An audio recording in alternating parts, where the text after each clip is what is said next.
Sahabat Jempol, salam sejahtera. Assalamualaikum warahmatullahi wabarakatuh. Kontroversi ijazah Jokowi, kajian objektif atas klaim, bukti, dan implikasi sosial politik. Latar belakang kontroversi. Kontroversi ijazah Presiden ke-7 RI, Joko Widodo, Jokowi telah menjadi isu berulang sejak 2019. Tuduhan utama menyangkut keaslian dokumen akademiknya, terutama ijazah sarjana dari Fakultas Kehutanan UGM 1985 dan ijazah SMA. Isu ini kembali mencuat pada 2025 setelah analisis forensik digital oleh mantan dosen Universitas Mataram, Rismon Sianipar, yang meragukan penggunaan font Times New Roman pada sampul skripsi Jokowi, font yang dianggap belum populer di era 1980-an. Klaim ini memicu perdebatan sengit di media sosial, meskipun UGM telah mengklarifikasi keabsahan dokumen tersebut.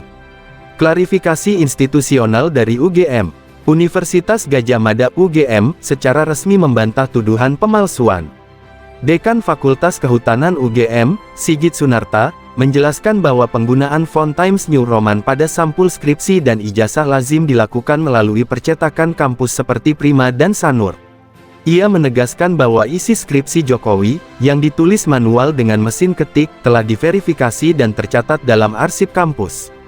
Lebih lanjut, UGM menyatakan bahwa penomoran ijazah di Fakultas Kehutanan pada era 1980-an menggunakan sistem khusus, misal, penambahan kode, FKT, tanpa mengikuti standar universitas. Hal ini diperkuat oleh Frono Jiwo, teman seangkatan Jokowi, yang menunjukkan ijazahnya dengan format serupa. Argumen kritikus dan analisis kontra. Meski UGM memberikan penjelasan, kritikus seperti Rismon Sianipar dan Dr. Tifatias Suma mengajukan sejumlah kejanggalan. 1. Ketidaksesuaian font dan teknologi. Penggunaan Times New Roman dianggap anakronistik, meskipun UGM menjelaskan bahwa percetakan kampus sudah menggunakan teknologi komputer IBM PC untuk penjilidan. 2. Anomali tanggal. Dr. Tifa menyoroti perbedaan tanggal kelulusan tanggal 5 November tahun 1985 dan pengesahan skripsi tanggal 11 November tahun 1985 yang dianggap bertentangan secara logika administrasi. 3. Analisis anatomi wajah. Dr. Tifa juga mengklaim bahwa foto pada ijazah Jokowi tidak sesuai dengan struktur morfologi wajahnya di masa muda, berdasarkan parameter seperti jarak antar mata dan bentuk tulang hidung. Aspek hukum dan upaya delegitimasi. Penyebaran tuduhan ijazah palsu telah menjerat sejumlah pihak secara hukum. Kasus Umar Khalid Harahap 2019 dan Bambang Trimulyono 2023 menjadi contoh bagaimana Undang-Undang ITE dan KUHP digunakan untuk menjerat penyebar hoaks. Bambang divonis 6 tahun penjara karena gugatannya dinilai tidak berdasar fakta. Di sisi lain, Jokowi menyatakan kesediaannya membuktikan keaslian ijazah di pengadilan, meski menolak menunjukkan dokumen asli kepada pihak non-otoritatif. Jika hakim meminta, saya siap tunjukkan, tegasnya. Sikap ini menuai kritik karena dianggap kurang transparan, terutama setelah larangan memfoto ijazah saat ditunjukkan ke wartawan. Dimensi politik dan krisis kepercayaan. Kontroversi ini tidak hanya soal dokumen, tetapi juga mencerminkan krisis kepercayaan publik dalam politik pasca kebenaran post-truth, di mana emosi dan afiliasi politik mengalahkan fakta objektif.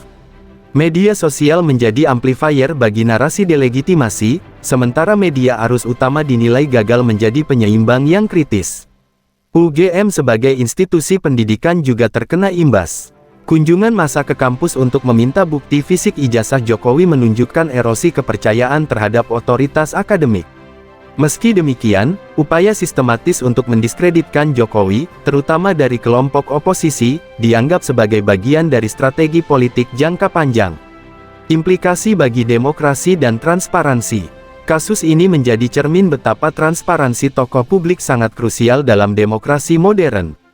Meski UGM dan proses hukum telah memberikan klarifikasi, ketiadaan bukti fisik yang diakses publik meninggalkan ruang bagi spekulasi.